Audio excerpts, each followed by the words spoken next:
வணக்கம். வாழ்க வளமுடன், வாழ்க வையகம். வையத்து மாந்தர் அனைவரும் வாழ்வாங்கு வாழ வேண்டும், வளமாக நலமாக சுகமாக வாழணும்னு வாழ்த்துறோங்க. இன்னைக்கு என்ன கதை சொல்லலாம்? அங்க சுத்தி இங்க சுத்தி எங்கேயோ பறக்காத கொக்கு அதெல்லாம் பார்த்துட்டு வேதாள கதையெல்லாம் தாண்டி இன்னைக்கு என்ன முஞ்சன் ரஞ்சன் எல்லாம் பேர் வைப்பாங்க, முஞ்சன்னு பேர் வைப்பாங்க, வச்சிருக்காங்களே. முஞ்சன்னு ஒருத்தன் இருந்தான், ரொம்ப கெட்டவன். அவன் அவனுடைய அண்ணன் அந்த நாட்டை ஆண்டுகிட்டு இருக்காரு. இவன் தன்னுடைய தீய எண்ணம் என்னன்னு கேட்டா, இந்த அண்ணனை எப்படியானு ஒழிச்சிட்டு நான் அரசாளணும் அப்படின்னு நினைக்கிறான். அது அது முக்காவாசி ராஜ்யங்கள்ல நடக்கிறது தான். இந்த அண்ணனை எப்படியானு தம்பி கொல்லணும்னு பார்ப்பான், இந்த தம்பியை எப்படியானு கொல்லணும்னு அண்ணன் பார்ப்பான். அதாவது எல்லாருக்கும் அந்த பதவி வெறி அதெல்லாம். ஒரு நாளைக்கு அந்த அண்ணனுக்கு உடம்பு சரியில்லாம போகுது. அப்ப அந்த அரசன் என்ன சொல்றாரு, என்னுடைய மகன் இருக்கிறான், அவனை நல்லபடியாக வளர்த்து நீ அவனை முடிசூட்டிடு அப்படின்னு தம்பியை கூப்பிட்டு சொன்ன உடனே அவன் நினைச்சுக்கிறான், அதுக்கு என்ன அண்ணா, நான் செஞ்சிடுறேன் அப்படின்பா. ஆனா மனசுல என்ன நினைச்சுப்பான், நீ போகணும்னு நினைச்சேன், இப்ப நீ போக போற. உன் பையனை நான் தீர்த்து கட்டணும்னு நினைச்சேன், நீ என் கையிலேயே கொடுத்துட்ட, நான் பாத்துக்கிறேன் அப்படின்னு அவன் மனசுல ஓடுது. அந்த பையன் கிட்ட அவன் சித்தப்பா சித்தப்பான்னு ரொம்ப உயிரா இருக்கான். உண்மையிலே இந்த சித்தப்பா மனசுல திட்டங்கள் வேற மாதிரி போய்கிட்டு இருக்கு. அவனை எப்படியான்னு தீர்த்து கட்டிட்டா நமக்கு யாருமே எதிரிகள் கிடையாது, நாம் அரசாளலாம் அப்படின்னு நினைக்கும் பொழுது வேற்று நாட்டிலிருந்து ஒரு ஜோசியன் ஒருத்தன் வரான்.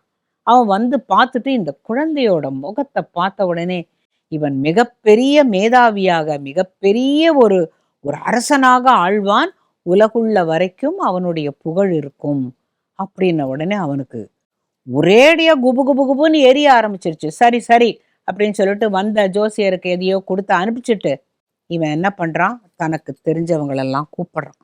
கூப்பிட்டு இந்த குழந்தையை, சிறுவனை காட்டுக்கு அழைச்சிட்டு போய் அங்க அவனை சிரச்சேதம் பண்ணிடுங்க. கொஞ்சம் கூட பாரபட்சம் பார்க்கக்கூடாது, இது என்னுடைய ஆணை, எனக்கு அவன் எதிரி, அவன் என்னமோ பெரிய அரசனா வருவான்னு வேற ஒரு ஜோசியன் சொல்லிட்டு போயிட்டான், அதை எப்படி நான் விடுவேன் அப்படிங்க. சரி, இந்த குழந்தைய இந்த 4 பேரும் அழைச்சின்னு போறாங்க. எங்க அழைச்சின்னு போறீங்க அப்படின்னு அந்த குழந்தை கேட்ட பொழுது, இந்த மாதிரி உன்னுடைய சித்தப்பா காட்டுக்கு உன்னை அழைச்சின்னு போக சொல்லியிருக்கிறாரு, நீ காடெல்லாம் பார்த்தது இல்லையேன்ன போது சரின்னு அந்த குழந்தையும் வருகிறது. அது ரொம்ப சின்னவன். அப்ப அங்க காட்டுக்கு போன உடனே ஒருத்தன் பெரிய கத்தியை எடுத்து அங்க இருக்கிற பாறையில தீட்டுறான். இன்னொருத்தனும் அவனுடைய கத்திய பாறையில தீட்டு, எதுக்கு இந்த கத்தியெல்லாம் இப்ப தீட்டுறீங்க, நம்ம காடு தானே பார்க்க வந்திருக்கோம் அப்படின்ன பொழுது, இல்லையப்பா உண்மையை சொல்லி விடுகிறோம், உன்னை தீர்த்து கட்டுவதற்காகத்தான் உன்னுடைய சித்தப்பா எங்களை எல்லாம் அனுப்பிச்சிருக்கிறாரு, நாங்கள் கொலைகாரர்கள், உன்னை வெட்டிட்டாக்கா எங்களுக்கு காசு தருவாரு அப்படின்னு. ஓ, எனக்கு ஒன்றும் கவலையே கிடையாது, என்னுடைய அப்பாவே இறந்து விட்டார், நான் இறப்பதற்கு பயப்படவில்லை. என்ன ஒரு 6-7 வயசு குழந்தை பேசுற பேச்சா? அவன் சொல்றான், ஒன்று மட்டும் சொல்றேன், இப்போ எப்படி நீங்க திருப்பி போய் சொல்லுவீங்க நான் என்ன சொன்னேன்னுட்டு கேட்பார்ல. ராமர் ஆண்டார் கடைசியில சரையூக்குள்ள இறங்கி போகும்பொழுது அவர் என்ன இந்த பூமியையா எடுத்துக்கொண்டு போனார்? பூமியை ஆண்டார், ஆனா இந்த பூமியையா எடுத்துக்கொண்டு போனார்? கண்ணன் பிறந்தார், 125 ஆண்டுகள் வாழ்ந்தார், அவரும் இறந்தார். இறக்கும் பொழுது அவர் இந்த உலகத்தையே படைக்கின்ற பரமாத்மா, அவர் இந்த மண்ணை எடுத்துட்டு போனாரா? இந்த பூமியை தன்னோட எடுத்துட்டு போனாரா? இல்லையே.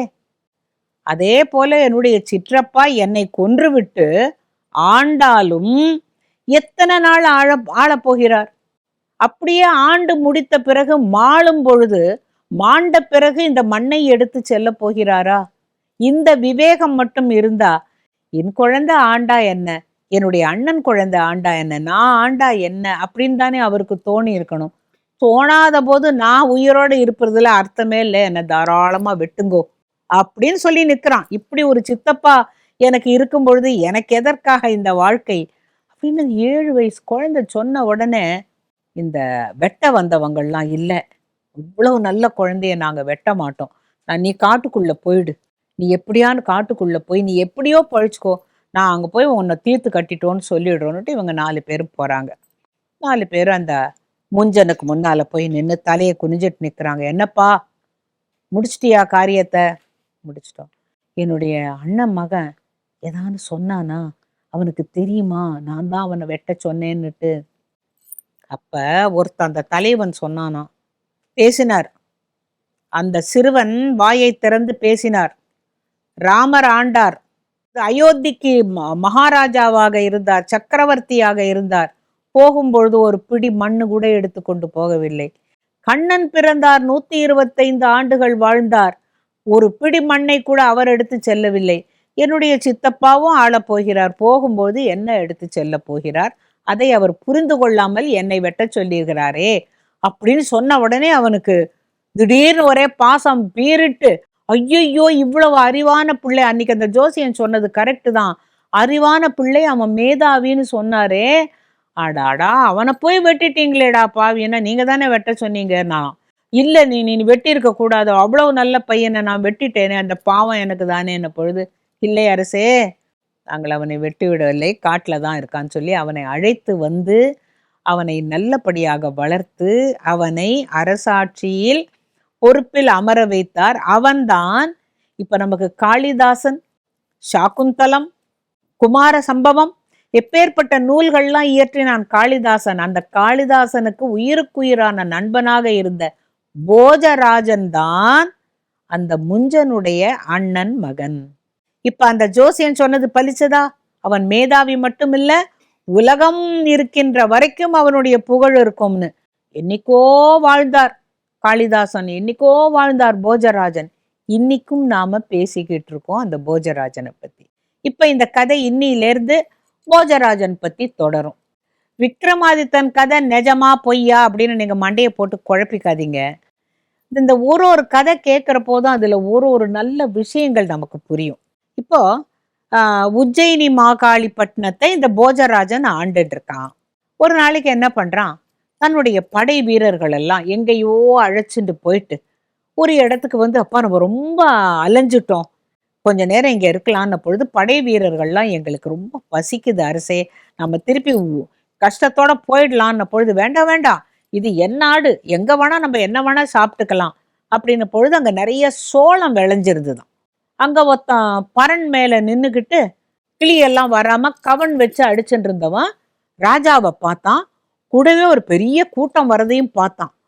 பார்த்த உடனே அங்கேருந்து பரன்ல இருந்து, மகாராஜா வர வேண்டும் வர வேண்டும், நான் வந்து ஒரு ஏழை விவசாயி தான், ஆனா உங்க எல்லாருக்கும் உணவு கொடுக்கணும்னு நான் ஆசைப்படுறேன், யார் யாருக்கு எது வேணுமோ இந்த சோள கதிரெல்லாம் நீங்க எடுத்து சாப்பிடலாம் அப்படின்ன உடனே, நல்ல குடிப்பதற்கு நல்ல தண்ணீரும் தருகிறேன் அப்படிங்கிறான். இந்த அரசனுக்கு என்ன ஒரு சந்தோஷம் போஜராஜாக்குன்னா, நம்மளுடைய நாட்டு பிரஜைகளை பத்தியா, எங்கேயோ நம்ம ஒரு கூட்டமா வரோம், ஐயோ இவங்கெல்லாம் வந்துட்டாங்களேன்னு நினைக்காம எல்லாரையும் அவனே கூப்பிட்டு சோளக்கதிரெல்லாம் எடுத்து சாப்பிடுங்க, நான் நல்ல தண்ணீர் தருகிறேன், சுனை நீர் தருகிறேன் அப்படிலாம் சொல்றான். அவன் ரொம்ப பெருமைப்பட்டுக்கிறான். அப்ப எல்லாருமே அரசனுக்கும் கொஞ்சம் சோளக்கதிரெல்லாம் பறிச்சு கொண்டு கொடுத்து, உண்மையிலேயே அந்த பால் கதிரெல்லாம் ரொம்ப நல்லா இருக்கும். எல்லாரும் சாப்பிட்டாங்க. எல்லாருக்கும் ஊருக்கு போற வரைக்கும் பசி இருக்காது. நல்ல சுனை நீரும் எடுத்து குடிச்சாங்க. அவ்வளவுதான். இவன் இந்த பரன்ல நின்னவன் இறங்கி வந்த உடனே கத்த ஆரம்பிச்சிட்டான். நீங்க யாரை கேட்டு என்னுடைய வயக்காட்டுக்குள் புகுந்தீர்கள்? யார் நீங்கள்? என் மன்னனாக இருந்தால் என்ன, யாராக இருந்தால் எனக்கு அதை பற்றி கவலை இல்லை. நீங்கள் எவ்வாறு என்னுடைய சோளத்தை சாப்பிடலாம்? நான் அந்த கவன் வீசி எல்லாத்தையும் அடிச்சுக்கிட்டு இருக்கேன், நீங்க வந்து கொள்ளை அடிச்சுட்டு போயிட்டீங்கன்னு காச்சு மூச்சுன்னு சத்தம் போடுறான். ஒருத்தன் சொல்றான், ஏய் அது போஜராஜா, நான் எந்த ராஜாவா இருந்தா எனக்கு ஒன்றும் பயம் இல்லை, இது என் நிலம், என்னை கேட்காமல் நீங்கள் வந்து சாப்பிட்டீர்கள்னு கத்த ஆரம்பிச்சிட்டான். அப்புறம் இவங்களுக்கு, சரிப்பா உனக்கு எவ்வளவு நஷ்ட ஈடோ நாங்க கொடுக்குறோம் அப்படின்னு சொல்லிட்டு காசை கொடுக்கறதுக்கு போன போது அவன் அதுக்குள்ள கோச்சுக்கிட்டு மேல அந்த பரன்ல போய் நின்றுட்டு, அரசே உங்கள் எல்லாருக்கும் தாகம் தீர்ந்ததா, நன்றாக சாப்பிட்டீர்களா, வயிறு ரொம்பித்தா, என்னுடைய மகிழ்ச்சிக்கு எல்லையே இல்லைன்னு நானா. இப்ப இந்த மந்திரி சொன்னாராம், அரசே இவன் பைத்தியக்காரனா, அங்க போய் ஏறி நிற்கிறான், அங்க போய் ஏறி நின்று உடனே வாங்கடா எல்லாரும் சாப்பிடுங்கடான்னு சொல்றான், இறங்கி வந்த உடனே என்னோட சோளக்கதிரெல்லாம் நாசம் பண்ணிட்டேங்கிறான், இப்ப திருப்பி பரன்ல போய் ஏறிட்டான்னாக்கா உங்களுக்கு தாகம் தீர்ந்துதான்னு கேட்குறான். இவன் என்ன பைத்தியக்காரனான உடனே அரசன் சொன்னா, மந்திரி கொஞ்சம் யோஜனை பண்ணிப்பாரு, அவன் இறங்கி வந்து நம்ம கிட்ட பேசினா வேற மாதிரி பேசுறான், அங்க ஏறி நின்னு பேசினான்னா வேற மாதிரி பேசுறான்னு போது மந்திரி சொன்னார், அவன் நிற்கும் இடத்தில் ஏதோ சூக்ஷ்மம் இருக்கிறது அப்படின்னு சொல்லிட்டு, நம்ம இந்த வயக்காட்டை எல்லாத்தையும் அவனுக்கு எவ்வளவு தொகை பெறுமோ அதை போல பல மடங்கு பொற்காசுகளை கொடுத்து இந்த இடத்த இப்போ உடனே வாங்கிடலாம் அப்படிங்கிறான். ராஜாவும் சரி அப்படிங்கிறான். அவனை கூப்பிட்டீங்க, யாரை வந்த உடனே உனக்கு ரொம்ப கோச்சுக்காத, நாங்க உன்னுடைய வயக்காட்டெல்லாம் அழிச்சிட்டோம், ஒரு காரியம் பண்ணு, இது எவ்வளவு ரூபா பெறுவோன்னு போது அவன் ஏதோ இத்தனை பொற்காசுகளுங்க, அதை போல 10 மடங்கு தரேன்தா வாங்கிக்கோ போ அப்படின்னுறான். அவன் ரூபா கிடைச்ச உடனே அவன் ஓடி போயிட்டான். அவனோட சுய புத்தி கிடையாது. அப்ப அந்த இடத்துல என்னமோ இருக்குன்னு சொன்னா இல்லையா, அந்த பரண் எல்லாத்தையும் நகர்த்திட்டு அந்த மண் மேடை எல்லாரும் இடிக்கிறாங்க படை வீரர்கள். அப்போ ஒரு இடத்துல டங்குன்னு ஒரு சத்தம் கேட்டது. அரசன் சொன்னானா, ஜாகிரதை, அதுக்குள்ளதான் என்னமோ இருக்கு, விசை இருக்கு, பார்த்து எடுங்க அப்படின்ன பொழுது இந்த மண்ணெல்லாம் கையாலேயே எடுக்க ஆரம்பிச்சா ஒரு பொன்னாலான சிம்ஹாசனம், அதில் நவரத்ன கற்கள்லாம் பதிக்கப்பட்டிருக்கிறது. அற்புதமான ஒரு சிம்ஹாசனம். அவன் சொல்றான், இதுல யாரோ ஒரு அரசன் உட்கார்ந்து நீதி வழுவாமல் ஆண்டு இருக்க வேண்டும், அதனாலதான் அந்த சிம்ஹாசனத்துக்கு மேல இவன் நின்னான்னா இவனுக்கு புத்தி வேற மாதிரி இருக்கு. இறங்கி வந்த உடனே சாதாரண மனுஷன மாதிரி கத்துறான். இப்ப இந்த சிம்ஹாசனம் தாண்டா ரொம்ப சிறப்புன்னு சொல்லிட்டு அந்த சிம்ஹாசனத்தை போர் வீரர்கள் எல்லாரும் அதை அப்படியே எடுத்துட்டு வந்து அதை நல்ல மண்ணு கிண்ணெல்லாம் எல்லாத்தையும் துடைச்சு விட்டு அதை ஒரு இடத்துல வச்சு நல்ல நாள் பார்த்து அந்த அவை புரோகிதரை கூப்பிட்டு அதுக்கு பூஜை எல்லாம் பண்றாங்க. பூஜை பண்ணி, ஏன்னா அது பூஜிக்கத்தக்க ஒரு சிம்ஹாசனம். அந்த பூஜிக்கத்தக்க சிம்ஹாசனத்தை பார்த்துட்டு, எப்ப அரசே நீங்கள் இதில் அமர்ந்து நீங்க நீதி பரிபாலனம் பண்ணலாம்னு எல்லாரும் சொன்ன உடனே முதல்ல அவன் பயப்படுறான். அதுல என்ன ஒரு ஒரு எல்லாரும் வேடிக்கை பார்க்கறாப்புல அங்க என்ன இருந்ததுன்னா, நவரத்னங்கள் பதிச்சிருந்த அந்த சிம்ஹாசனத்துல ஒவ்வொரு படிக்கும் அது பதுமைகள் இருக்கின்றன. 32 படிகள், 32 பதுமைகள். இவன் என்னமோ அது அலங்காரத்துக்காக வச்சிருக்காங்க அப்படின்னு நினைக்கிறான். இருந்தாலும் தெரியல. இருந்தாலும் சாமி கும்பிட்டுட்டு என்ன பண்றான், இந்த 32 படி ஏறி நான் அதில் அமர்ந்து நீதி அரசாட்சி செய்யணும்னா எனக்கு அதுக்கு சக்தி வேணுமேன்னு நினைச்சிட்டு முதல் படியில கால் வைக்கிறான். அப்படின்னு ஒரு சத்தம். பார்த்தா ஒரு பதுமை. அந்த பதுமை அரசே அப்படின்னு கூப்பிடுறது. வேற யாரும் இல்ல, அந்த அரசன் அங்க வச்சிருக்கிற இடத்துல முதல் படி வச்சு பாக்குறான். இந்த பதுமை என்ன சொல்றது, நீ காலை வச்சு ஏறுற அளவுக்கு உனக்கு திறமையும் பராக்கிரமமும் இருக்கிறதா அப்படின்னு கேட்டது. இந்த மாதிரி காட்டுல கிடைச்சது, இது ரொம்ப அழகா இருக்குன்னு பார்த்தேன், நீங்கள்லாம் அலங்கார பதுமைகள்னு நினைச்ச போது, இல்லை இல்லை, நாங்கள் ஒரு சாபத்தினால வானுலக மங்கையர் நாங்கள் இங்க பதுமைகளாக இருக்கிறோம். இது யாருடைய சிம்ஹாசனம்ங்கிறது உனக்கு தெரியுமா? ராஜா விக்ரமாதித்தனுடைய சிம்ஹாசனம். இதில் நாங்கள் ஒவ்வொரு படிக்கும் நாங்கள் காவல் இருக்கிறோம். நீ இதுல கால் வைக்கிறேன்னாக்க உனக்கு முதல்ல விக்ரமாதித்த ராஜாவை பத்தி என்னங்கிறது தெரியணும். அப்புறம்தான் நீ அந்த படியில கால் வைக்க முடியும். அவர் எங்கே நீ எங்கே அப்படின்னு சொன்ன உடனே, என்ன அவருடைய புகழ் என்ன அப்படின்னு இவன் கேட்டானான். அப்ப முதல் பதுமை என்ன சொல்லிச்சு அத சொல்றேன் உங்களுக்கு. இப்ப இந்த பதுமைகள் போஜராஜன்ட்ட என்ன சொல்றதுன்னா, நான் சொன்னேன் இல்லையா, நாங்கள் ஒரு சாபத்தினாலதான் இங்க பதுமைகளா இருக்கோம்னுட்டு. நாங்க எல்லாரும் பார்வதி தேவியோட பணிப்பெண்கள். அவ இருக்கிற அந்த புறத்துல நாங்க எல்லாரும் அவளுக்கு பூ தொடுப்போம், அவளுக்கு சந்தனம் அரைப்போம், எல்லா வேலைகளையும் நாங்க செய்வோம். ஒரு நாளைக்கு பரமேஸ்வரன் அங்க வந்தார். சொல்லாம கொள்ளாம அவர் வந்த பொழுது நாங்கள் எல்லாரும் அவரை கண்டு அப்படியே மயங்கி நின்று விட்டோம்.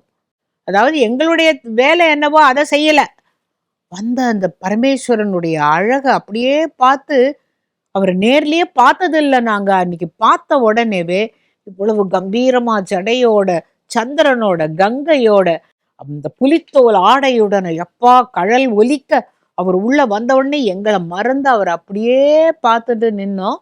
அப்புறம் அவர் ஏதோ பார்வதி கிட்ட பேசுறதுக்காக வந்தார். அதன் பிறகு பார்வதி எங்களை எல்லாரையும் கூப்பிட்டா, நீங்க எல்லாரும் உங்க வேலையை பார்க்க வேண்டியதுதானே, ஏன் அப்படியே பதுமைகளாக நின்றீர்கள் அப்படின்ன பொழுது நாங்கள் எல்லோரும் எங்களுடைய வசம் இழந்து அவரை பார்த்து கொண்டு இருந்து விட்டோம். சரி, பதுமையாக நின்றீர்கள் அல்லவா, பதுமையாகவே போங்கள் அப்படின்னு சொல்லிடுறாளாம். அப்ப எல்லா பணிப்பெண்களும் அவ காலில் விழுந்து, ஐயோ இது இது எங்களுக்கெல்லாம் இப்படி சாபம் கொடுக்கலாமா, எங்களுக்கு எப்ப திருப்பி கதி விமோச்சனம் கிடைக்கும், நாங்க எப்ப உங்ககிட்ட வரலாம் அப்படின்ன பொழுது, வீர தீர பராக்கிரம கதைகளை நீங்கள் ஒவ்வொருவராக சொல்லும் பொழுது, அப்படி ஒத்தொத்தரும் சொல்லி முடிச்ச பிறகு இங்கு வரலாம், கைலாயத்திற்கு வரலாம் அப்படின்னு சொல்லிடுறாளாம். அதனால நாங்க 32 பதுமைகளாக இங்கே இருக்கிறோம் அப்படின்னு இந்த 32 பதுமைகளுக்கும் ஒரு அழகான பெயர்கள் இருக்கு. இதுல என்ன வேடிக்கைன்னு கேட்டாக்கா, இப்போ வடநாட்டுல பட்டி விக்ரமாதித்த அப்படின்னு சொல்லிட்டு அவனுடைய கதைகள்ல சொல்ற பேரெல்லாம் ரத்ன மஞ்சரி, அந்த மஞ்சரின்னு என்னெல்லாமோ பேர் இருக்கு. ஆனா இதே கதைய நம்ம ஊர்ல என்ன பண்ணுவாங்க, கிராமத்துல விவசாயிகள்லாம் வந்து உட்காருவாங்க. ஏன்னா அவங்களுக்கு ஒரு நாள் பூரா வயல்ல உழைச்சிட்டு ராமாயணம் கேட்பாங்க. கோவில்ல ராமாயண சாவடியில ராமாயண கதை கேட்பாங்க. சில சமயம் பௌராணிகர்கள் என்ன பண்ணுவாங்க, ஒரு என்டர்டெயின்மெண்ட் மாதிரி, இன்னைக்கு வந்து வேதாளம் விக்ரமாதித்தன் கதையெல்லாம் சொல்றேன் அப்படின்னாக்கா எல்லாரும் வந்து கூடுவாங்களாம். அப்ப இந்த பதுமை கதையில அவங்க சொல்ற பேரெல்லாம் வேற மாதிரி வள்ளி வள்ளின்னு முடியுது. ஸோ தமிழ்நாட்டுல இதே கதை, ஆனா அங்க வந்து இந்த பதுமைகளுக்கு வேற பேரு, இங்க பதுமைகளுக்கு வேற பேரு. நான் 2 வடநாட்டு பேரும் சொல்றேன், தென்னாட்டு பேரும் சொல்றேன். அந்த 32 பதுமைகளோட பேரை நான் படிக்கிறேன். இது வடநாடு, சரியா? ரத்னமஞ்சரி, சித்திரலேகா, சந்திரலேகா, காமகந்தனா, லீலாவதி, ரவிபாமா, குமுதா, புஷ்பவதி, மதுமதி, பிரபாவதி, திரிலோச்சனா, பத்மாவதி, கீர்த்திமதி, சுனயனா, சந்திரவதி, சத்யவதி, வித்யாவதி, தாராவதி, ரூபரேகா, ஞானவதி, சந்திரஜோதி, அருணஜோதி, தர்மவதி, கருணாவதி, திரிநேத்ரி, மிருகயானி, மலையவதி, வைதேகி, மன்வதி, ஜெயலக்ஷ்மி, கௌசல்யா, ராணி ரூபவதி. ஆனா நம்ம நாட்டுல வினோதரஞ்சிதவள்ளி, மதனாபிஷேகவள்ளி, கோமலவள்ளி, மங்கள கல்யாணி வள்ளி, மனோன்மணிவள்ளி, ஸ்ருங்காரவள்ளி, ஏகபோகவள்ளி, சௌந்தரியவள்ளி, நவரத்னவள்ளி, கனகாபிஷேகவள்ளி, வித்வபூஷணவள்ளி, சாந்தகுணவள்ளி, சூரிய பிரகாசவள்ளி, பூர்ணச்சந்திரவள்ளி, பரிபூர்ணவள்ளி, அமிர்த சஞ்சீவினி வள்ளி, பரிமளவள்ளி, விஜயகருணாகரவள்ளி, சுந்தரவள்ளி, சத்ய சத்குணவள்ளி, சுவர்ணவள்ளி, பங்கஜவள்ளி, அபராஜிதவள்ளி, மனோரஞ்சிதவள்ளி, சகலகலாவள்ளி, ஸ்வர்ணகாந்தவள்ளி, மாணிக்கவள்ளி, மனுநீதிவள்ளி, சம்பிரதாயவள்ளி, ருக்மிணிவள்ளி, அலர்மேல் வள்ளி, ராஜரத்னேந்திரவள்ளி. என்ன கேட்ட உடனேயே பேரெல்லாம் நல்லா இருக்கு, ஆனா ஒரு தலை சுத்துது இல்ல. வடநாட்டுல வச்சிருக்கிற பேரு வேற மாதிரி, இங்க இந்த இப்படி கதையை வச்சுப்போம். முதல் பதுமை என்ன சொல்லுது, அந்த விக்ரமாதித்தனுடைய வீரத்தை நான் சொல்றேன், 2000 ஆண்டு அவன் எப்படி ஆண்டான் அப்படிங்கிற கதையை சொல்றேன். என் பேர் ரத்னமஞ்சரி அப்படின்னு சொல்லிச்சான். ஸோ இப்போ ரத்னமஞ்சரி என்ன கதை சொன்னாங்கிறத உங்களோட நான் பகிர்ந்து போறேன். அந்த பதுமை சொன்னதை நான் இந்த ஒரு பாட்டி சொல்றேன்னு வச்சுக்கோங்களேன்.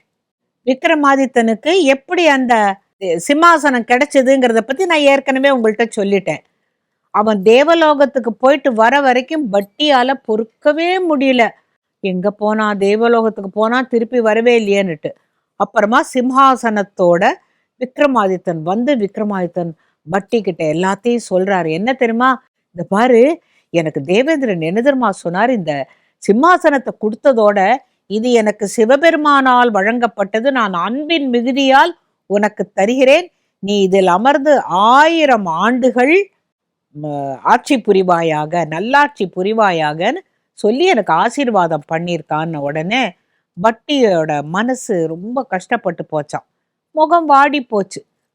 அப்ப அவன் நினைக்கிறான், என்னை பத்தி ஒண்ணுமே என்னோட சகோதரன் நினைக்கவே இல்லையே, அவன் 1000 ஆண்டுகள் வாழணும்னாக்கா நானும் அவனோட இருக்க வேணும்னு வேண்டிக்கலையே அவன் அப்படின்னு சொல்லிட்டு எனக்கு ரொம்ப வருத்தமா இருக்குன்னு வெளியில சொல்லலையே தவிர அவன் என்ன பண்றான், அந்த காளி கோயிலுக்கு போறான். எங்க அந்த 7 வேர்களையும் ஒண்ணா பிடிச்சு வெட்டினா இல்லையா, அந்த காளி தானே இவனுக்கு வரம் கொடுத்தா. அந்த காளி கோயில்ல போய், நீ வந்து சொன்ன வாக்கெல்லாம் எதுவுமே சரியில்லை, நீ எனக்கு வந்து கடைசி வரைக்கும் உன்னை காப்பாத்துவேன், உங்க 2 பேரையும் நீங்க 2 பேரும் ஆட்சி புரியலாம்லாம் சொன்னியே, இப்ப பாரு அவன் 1000 வருஷம் இருப்பான், நான் இருப்பேனா? இருக்க மாட்டேன். அப்ப நீ ஏன் அப்படி எனக்கு ஒரு வரம் கொடுத்த அப்படின்ன போது காளி ரொம்ப சிரிச்சுட்டு, இப்ப கூட ஒன்றும் கஷ்டமே இல்லை, ஒரு சத்திரிய வீரன், சிறந்த வீரன், உத்தமன், பொய் சொல்லாதவன், நேர்மையானவன், நீதியானவன் ஒருத்தனுடைய தலையை நீ என்கிட்ட கொண்டு கொடுத்தேன்னாக்க உனக்கு வேண்டிய வரம் தருகிறேன் அப்படின்னு சொன்ன உடனே, தலைதானே வேண்டும், இதோ வருகிறேன் அப்படின்னு சொல்லிட்டு ஓடி வரான். ஓடி வந்து விக்ரமாதித்தன் தூங்கிட்டு இருக்கிற போது, விக்ரமாதித்தா எனக்கு உன்னோட தலை வேணும் அப்படிங்கிறான். தூங்கின்னு இருக்கிறவனை எழுப்பி அவன் இதோ எடுத்துக்கோ அப்படிங்கிறான். ஒரு அண்ணன் தம்பிக்குள்ள இப்படி ஒரு பாசமான் அந்த கதையை படிக்கிற போது நான் ஆடி போயிட்டேன். நிஜமாவே ஆச்சரியமா இருந்தது. கொஞ்சம் கூட யோஜனை பண்ணாம இப்போ ஒரு வாளால் அவனுடைய தலையை வெட்டி எடுத்துக்கொண்டு காளி கோயிலுக்கு ஓடுகிறான். ஓடும் பொழுது அவ சொல்றா, இந்தா நீ கேட்டியே, தலை கேட்டியே, இந்தா அப்படின்ன பொழுது அவ சொன்னா, என்ன உன்னோட சகோதரனோட தலையை எடுத்துன்னு வந்துட்டியா அப்படின்னு. ஆமா, அவன் தான் வீரன், அவன் தான் நல்லவன், அவன் தான் உத்தமன், அப்ப நீ அவன் இல்லாம நீ எப்படி ஆள போற அப்படின்னு. அது தெரியாது, நீ தானே கேட்ட கொடுத்துட்டேன்னு போது, சரி நீ 2000 ஆண்டுகள் வாழலாம் அப்படிங்கிற. 2000 ஆண்டு நான் வாழணுமா? அது எப்படி, அது எப்படி நடக்கும்? ஏன்னா எனக்கு உன்னோட வாக்குல நம்பிக்கை இல்லைன்னு சொல்லிட்டு இவன் சிரிக்கிறான். காளி கேட்கிறான், ஏன்னா நான் உனக்கு வரம் தரேன், உனக்கு என்ன நம்பிக்கை இல்லை அப்படின்ன பொழுது, இந்த பார், தேவேந்திரன் சொன்னா இவன் 1000 ஆண்டுகள் வாழ்வாயின்னுட்டு அவன் தலையே வெட்டி உங்ககிட்ட கொண்டுட்டேன், அவனே இல்லை, அவனே 1000 ஆண்டுகள் ஆள போறது இல்லை, அப்புறம் நான் என்னத்த 2000, நீ பொய் சொல்ற அப்படின்ன உடனே, ஓ அப்படி ஒண்ணு இருக்கோ, சரி ஒரு காரியம் பண்ணு, என்னுடைய இந்த திருநீரு இந்த எலுமிச்சம்பழத்தையும் எடுத்துட்டு போய் உன்னுடைய அந்த அவனுடைய தலையை பொருத்தி இந்த திருநீரை பூசி இந்த எலுமிச்சம்பழத்தை மேலே தடவி விட்டுடு, அந்த தலையும் ஒட்டிண்டுடும் அப்படின்னு சொல்லலாம். இவன் சரின்னு சொல்லிட்டு, எனக்கு என்ன வரம் கொடுத்த நீ அப்படின்ன போது, 2000 ஆண்டு நீ இருப்ப அப்படின்னு. அவன் 1000 ஆண்டு தானே இருப்பான், அப்புறம் நான் ஒரு 1000 ஆண்டு தனியா இருக்கணுமே, அது ஒன் போறோன்னு சொல்லிடுறா காளி. இவன் ஓடி வந்து அந்த தலையை வச்சு அவனை படுக்க வச்சு அந்த திருநீரெல்லாம் பூசின உடனே அவன் தூங்கி எழுந்துக்கிறான். என்ன பண்ண, நீ என் தலையை வெட்டணும், நீ வெட்டினியான்னு. ஆமா வெட்டினேன், வெட்டி கொண்டு போய் காளி கோயில்ல கொடுத்தேன், அவ தான் கேட்டா, ஒரு சுத்த வீரனுடைய தலை எனக்கு வேணும்னுட்டு வச்ச, அவ எனக்கு 2000 வருஷம் நீ நீ இருப்ப அப்படின்னு சொல்லிட்டா.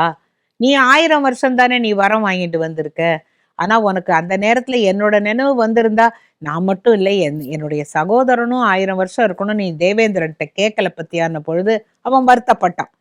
அப்ப சரி, நான் 2000 வருஷம் நீ 1000 வருஷம்னாக்கா நான் 1000 வருஷம் ஆண்டுட்டு போயிடுவேன், நீ என்ன பண்ணுவ அப்படின்ன பொழுது, எனக்கு உன்னோட சமகாலத்தில் வாழணும்னு ஆசை, இந்த சகோதரர்களை போல் இல்லைன்னு உலகம் பேசணும், அப்ப என்ன பண்ணலாம் பட்டி அப்படின்னு கேட்கிற போது அவன் சொல்றான், இதுல என்ன கஷ்டம், எனக்கு 2000 வருஷம் இருக்கு, உனக்கு 1000 வருஷம் இருக்கு, ஒரு காரியம் பண்ணு, ஒரு வருஷத்துல 6 மாசம் மட்டும் நீ ஆட்சி புரி, ஒரு 6 மாசம் நீ காட்டுல எல்லாம் சுத்து, திருப்பி வா, திருப்பி ஒரு 6 மாசம் நான் ஆளலாம், அப்படி பண்ணாக்கா ஒரு வருஷம் பூரா ஆகாதே, பாதி பாதி பாதியா நான் இருக்கிற 2000 வருஷமும் நீயும் இருக்க முடியும் அப்படின்னு போய், ஏறி ரொம்ப கெட்டிக்காரன்டா அப்படிங்கிறான்.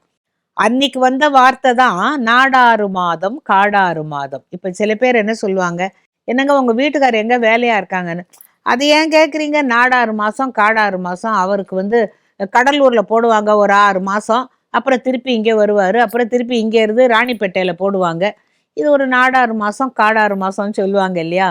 இந்த நாடாறு மாதம் காடாறு மாதம் வந்ததே விக்ரமாதித்தனோட கதையில தான். ஆக 2 பேரும் 2000 ஆண்டுகள் இருந்தார்கள், ரொம்ப நல்லா ஆட்சி புரிந்தார்கள் அப்படிங்கிறதெல்லாம் தான் கதை. நான் இப்ப இன்னும் ஒரு பதுமையா சொன்ன கதையெல்லாம் சொல்ல போறேன். இது எப்படி தெரியுமா, இந்த கதையில ஒரு ஹுக் வச்சிருப்பாங்க. அவன் காலையில் எல்லாரும் சிற்றுண்டி அருந்திய பின் அந்த படிக்கட்டுல ஏறுறதுக்கு அவன் போவான். போற போது இந்த பதுமை கதை சொல்ல ஆரம்பிக்கும். சூரிய அஸ்தமனம் ஆயிடும், அதுக்குள்ள கதை முடிக்கும் பொழுது பதுமை பதுமையாகிவிடும். மற்றவங்கெல்லாம் வீட்டுக்கு போயிடுவாங்க. திருப்பி அடுத்த நாளைக்கு இந்த அடுத்த படிக்கு பூஜையை போட்டுட்டு 2வது படிக்கு கால் வைக்க போவான். இங்கே இருக்கிற 2வது பதுமை கதையை சொல்லும். அது என்ன ஆகும்? அது சாயங்காலம் வரைக்கும் கதை சொல்லி அஸ்தமிச்ச உடனே எல்லாரும் வீட்டுக்கு போயிடுவாங்க. அன்னைக்கே அவன் ஏற முடியாது. இப்படியே கதை வரும். நம்ம இன்னைக்கு ஒரு ஒரு நாளாக ஒரு ஒரு கதையாக பார்க்க போகிறோம்.